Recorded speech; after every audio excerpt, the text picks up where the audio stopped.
Olá pessoal, tudo bem com vocês? Minhas saudações e cumprimentos a todos. Novamente aqui o professor Lucas, continuando a nossa jornada de direito tributário aqui no canal.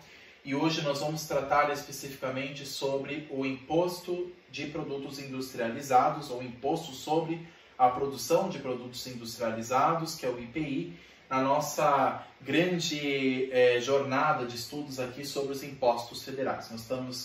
Nós estamos tendo como base aquele grande rol presente no artigo 153 da Constituição. Lembrando que a União é o ente federativo que tem a maior quantidade de arrecadação, por isso que nós estamos começando com a União, depois nós vamos ter outros blocos para tratar sobre os impostos estaduais, depois municipais, e aí a gente vai analisando os outros aspectos também da matéria de direito tributário. Mas é importante, pessoal, que nós tenhamos em mente muito claro a regra matriz de incidência de cada um dos tributos para que, uma vez questionado na prova, a gente tenha o conhecimento necessário para responder nas alternativas de primeira fase, ou nas questões discursivas de segunda fase, ou mesmo para aqueles que ainda estão na faculdade possam responder as suas questões de maneira mais técnica, tendo como base a legislação. Então, o objetivo do canal é justamente ajudar vocês a compreenderem as noções básicas de cada uma dessas espécies tributárias.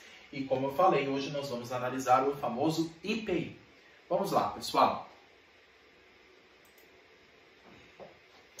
Pessoal, quando a gente fala de IPI, ele trata-se de um imposto de natureza extrafiscal. Nós analisamos dois impostos extrafiscais aqui no canal. Nós analisamos o imposto de importação e o imposto de exportação. Para quem não acompanhou as aulas, só acessar o meu canal. Lá tem as duas aulas uma sobre imposto de importação e outra sobre exportação. Outro imposto, um exemplo de imposto extrafiscal, de natureza extrafiscal, é o famoso IPI. É um tributo, pessoal, que tem essa natureza extrafiscal porque pode ter a sua alíquota alterada por mero ato do Poder Executivo. Ele não tem uma função apenas de arrecadação. Quando a União faz a fiscalização e a arrecadação do IPI, assim como no imposto de importação e exportação, eles não têm uma finalidade meramente de arrecadar, mas também de fiscalizar, de disciplinar um determinado ato, uma determinada produção, um determinado setor econômico. Então, eles alteram as alíquotas, no caso, o governo federal altera a alíquota desses impostos justamente para estimular ou desestimular, por exemplo, uma atividade econômica ou uma atividade de consumo. Então, esse tipo de imposto não tem uma finalidade meramente de financiar os cofres públicos, uma finalidade não meramente fiscal, mas extrafiscal, outras finalidades que envolvem essa natureza jurídica. No caso, a natureza de fiscalização, natureza de estimular algum setor econômico, como eu falei para vocês. É um tributo, pessoal, seletivo. O IPI, gravem isso, coloquem bem claro isso na anotação de vocês. É um tributo seletivo em função da essencialidade do produto. Quanto mais essencial é o produto de consumo, menor será a tributação de IPI. Agora, quanto menos essencial o produto, maior será a incidência do IPI. Como assim? Cite exemplos. Vamos citar alguns exemplos aqui. Pensamos num produto considerado essencial para a saúde. Um produto industrial considerado essencial para a saúde. Esse produto vai sofrer incidência de IPI? Sim, porque é um produto industrial. Só que ele é um produto de essencialidade. É um produto importante, essencial, necessário para a saúde. Então a alíquota que vai ser aplicado nesse IPI, nesse produto, vai ser menor. Agora, se nós falamos de um produto industrializado que não tem tanta essencialidade, que é supérfluo, que é dispensável, ou que, pior, pode fazer um prejuízo à saúde, a gente aplica uma tributação de IPI maior. Na questão de consumo fica mais fácil ver isso também, por exemplo, nos produtos de alimentação. Pensamos nos produtos que nós temos no mercado. Os produtos, por exemplo, de cesta básica, no caso o arroz, o feijão, nós pensamos também nos produtos como o óleo, o açúcar, são produtos considerados essenciais da alimentação da pessoa. Então, são produtos que fazem parte da cesta básica. Então, eles vão ter uma alíquota de IPI menor. Agora, quando a gente fala de produtos que não são tão essenciais ou até nocivos à saúde, como no caso do álcool, do cigarro, a alíquota de IPI será muito maior. Então, vocês vejam que o IPI, ele começa a ter uma característica de seletividade. Ele seleciona aquilo que é essencial, aquilo que não é tão essencial, aquilo que é fundamental, aquilo que é supérfluo, aquilo que é dispensável, aquilo que não é dispensável, aquilo que é bom, aquilo que é nocivo. Então você vê que tem uma diferenciação. Ele tem essa característica de seletividade. Isso traz a sua natureza fiscal também. Você vê que o IPI, ele tem essa natureza não meramente de arrecadação. A União, ela não arrecada o IPI apenas para arrecadar tributos para financiar os cofres públicos. Não é apenas para isso. Mas também para estimular ou desestimular o consumo de algum determinado produto, ou para tornar o produto mais acessível, ou dificultar o consumo em virtude de sua natureza ser muito nociva à saúde, enfim.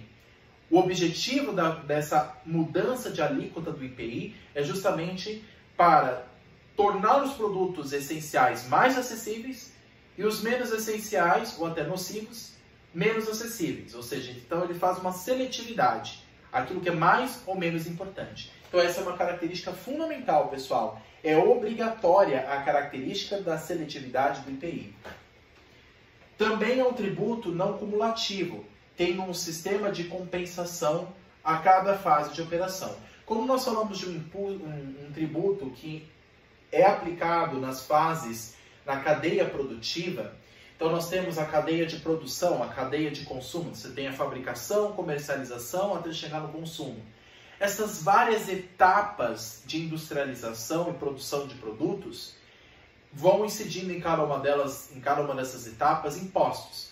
Nós temos os impostos que são cumulativos, a exemplo da PIS e COFINS. Desculpa, de tributos que são cumulativos, como exemplo da PIS e da COFINS. Só que o IPI, ele não é cumulativo. Ele não se cumula nas outras fases. Ele é compensado em cada uma das operações. Então, nós temos duas características fundamentais aqui, pessoal, que diferenciam o IPI dos demais impostos. Ele é seletivo e não cumulativo. E tem como base os artigos 46 a 51 do CTN, 46 a 51 do Código Tributário Nacional.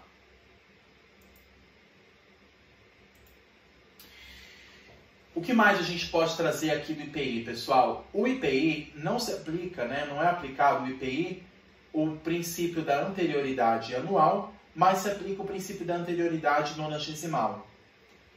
Então, pessoal, a mudança de alíquota do IPI, quando há a mudança da alíquota do IPI, não se aplica a anterioridade anual, mas deve se aplicar a anterioridade nonagesimal.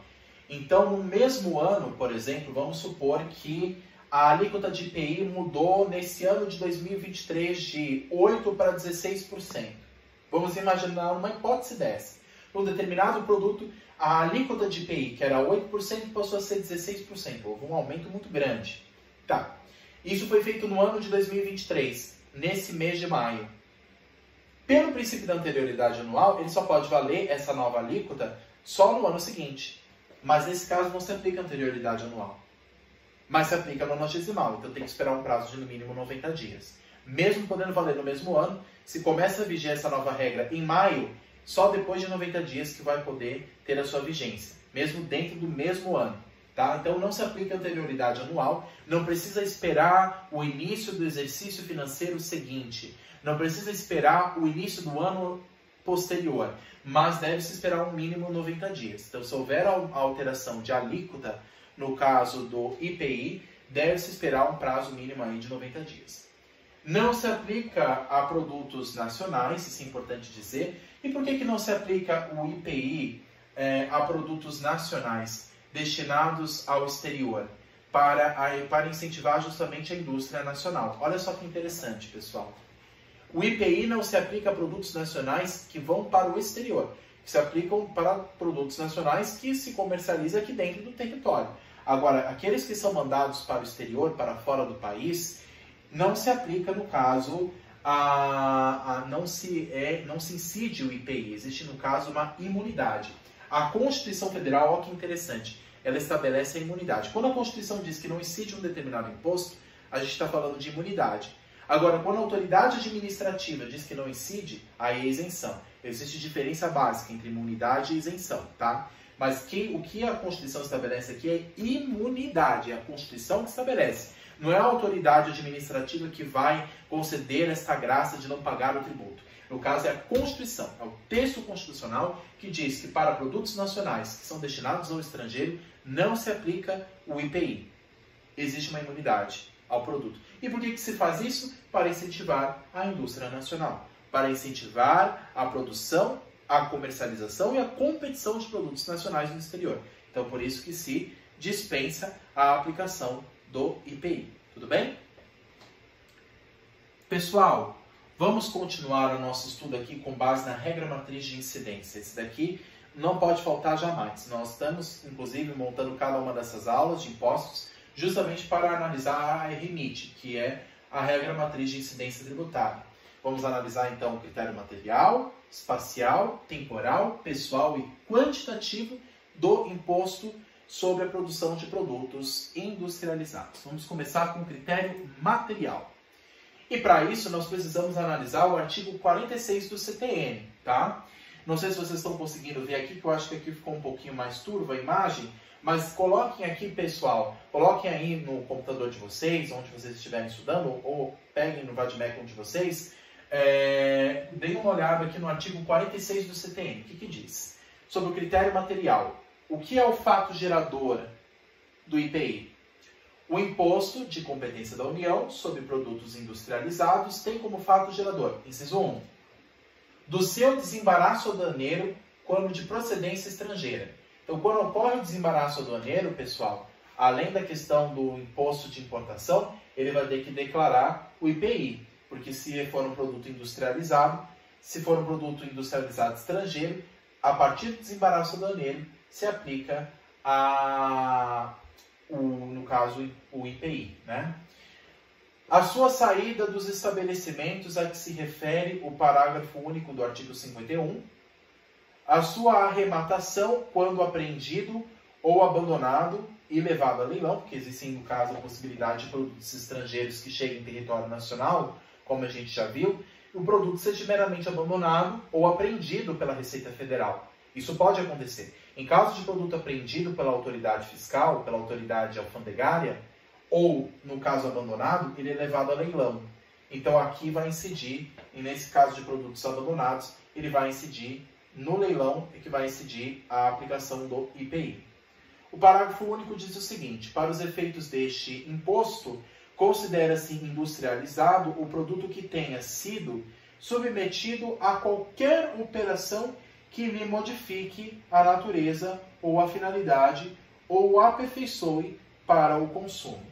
Então, é um produto que não é um produto in natura.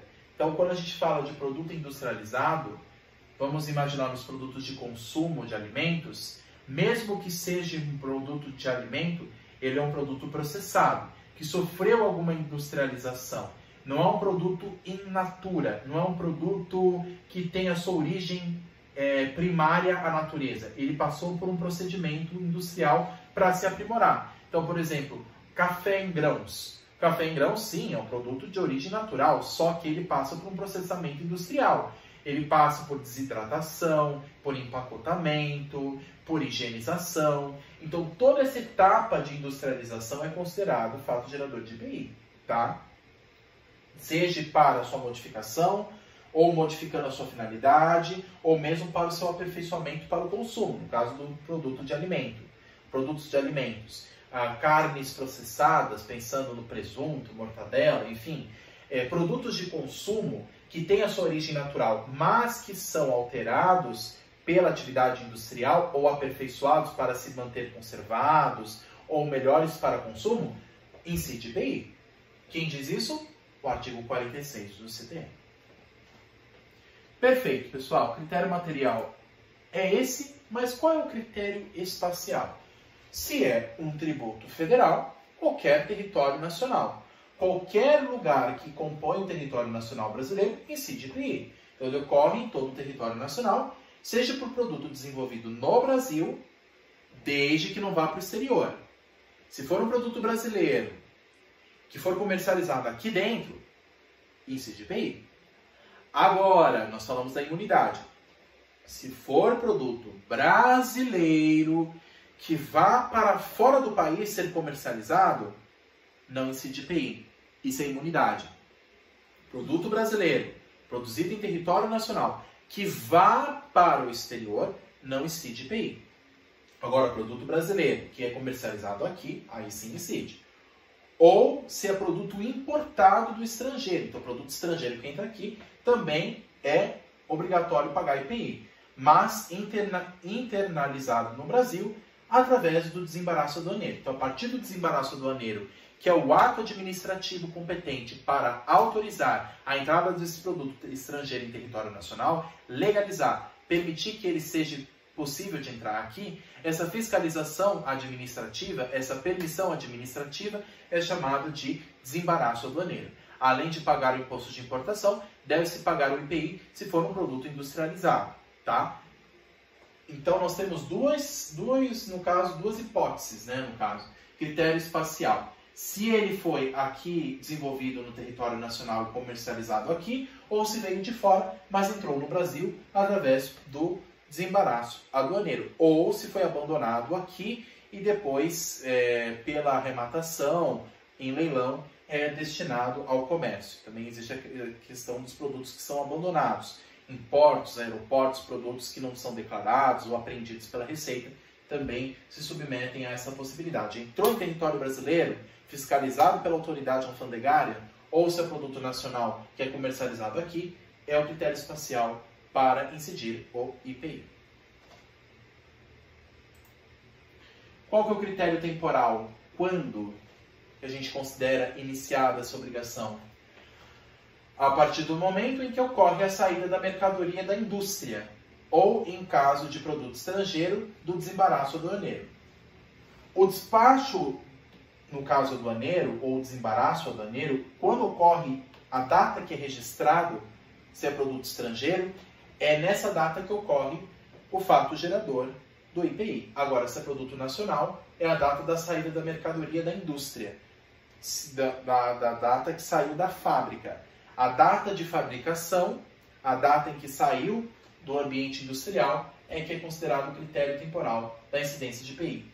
Em caso de abandono ou apreensão, a partir do registro da arrematação. Então, se o produto for estrangeiro e for apreendido, o produto chegou no aeroporto internacional, foi apreendido ou foi abandonado, a data da arrematação é a data que se considera o critério temporal.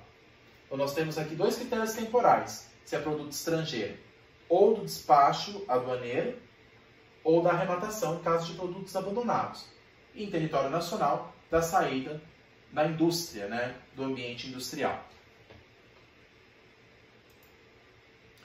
Qual que é o critério pessoal? Quem é que deve cobrar este imposto? A União. A União é o ente competente para se cobrar o IPI. Agora, quem é o sujeito passivo? Nós temos que olhar o artigo 51 do CTN. Quem são os contribuintes do famoso IPI? Vamos lá.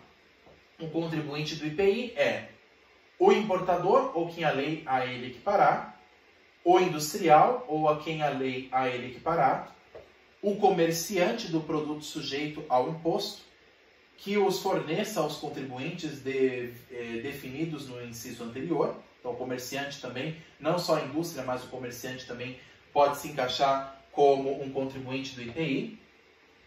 O arrematante do produto apreendido ou abandonado, levado a leilão.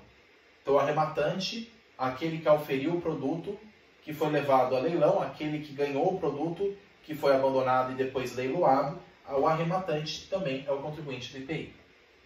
Parágrafo único, o que diz? Para os efeitos deste imposto, considera-se contribuinte autônomo qualquer estabelecimento de importador, industrial, comerciante ou arrematante.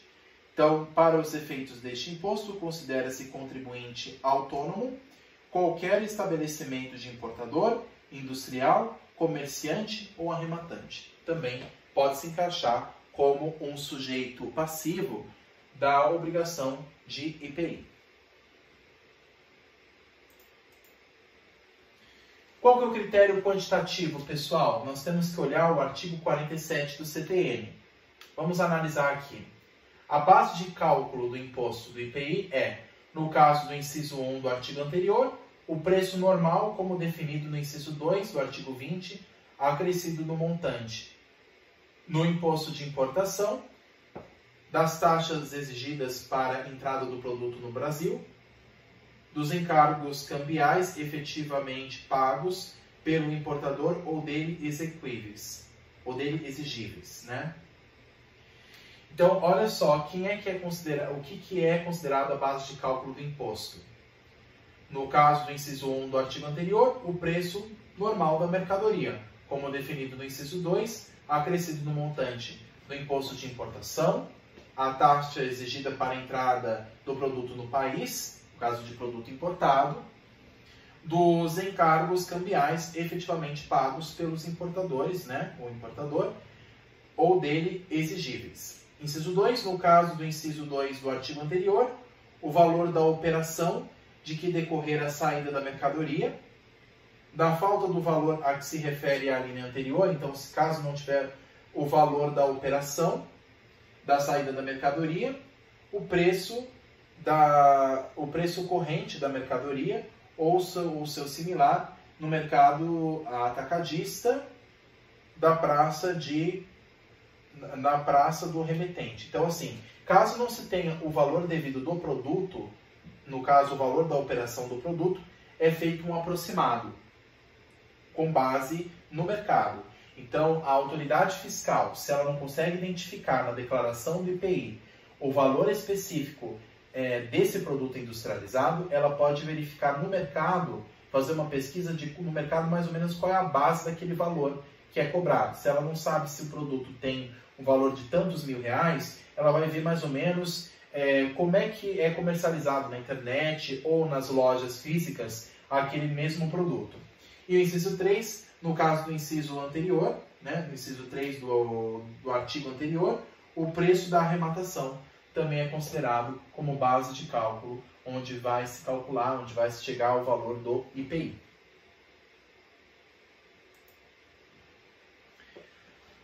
A alíquota de IPI, pessoal, é determinada, né, e atualizada pelo governo federal, do qual divulga a TIP, que é a tabela do IPI. Então, todo ano, pessoal, o governo federal ele estabelece uma tabela, que é a tabela do IPI. E ela vai ter uma alíquota progressiva.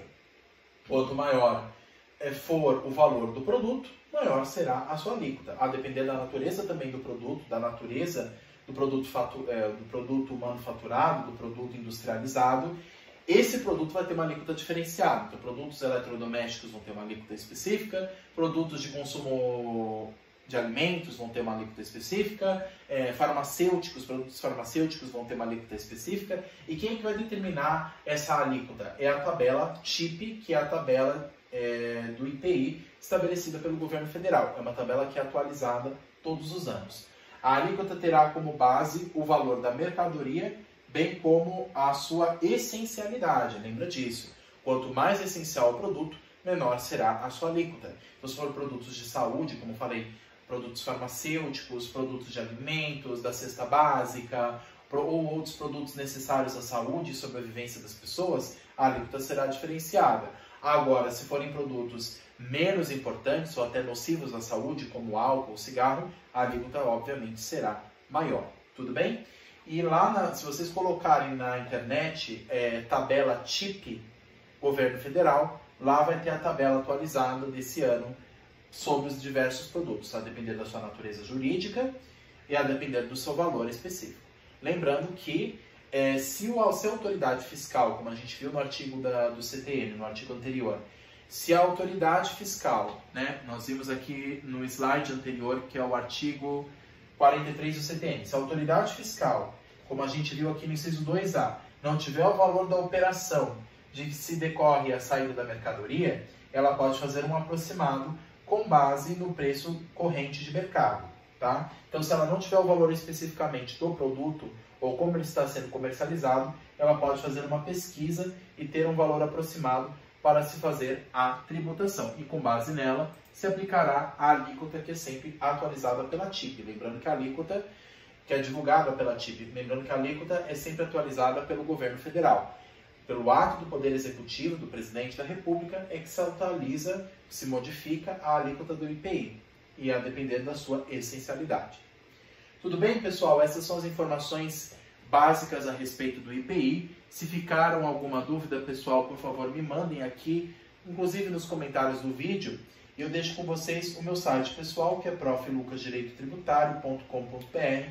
Lá também tem os meus contatos pessoais, minhas redes sociais e meu e-mail. Se vocês quiserem mandar alguma informação, alguma dúvida ou alguma sugestão para o canal, me mandem. Lá tem todos os meus contatos pessoais, proflucasdireitotributário.com.br, e fico à disposição de vocês, pessoal, para o que for necessário. Tudo bem? Muito obrigado a todos, pessoal, e até a próxima.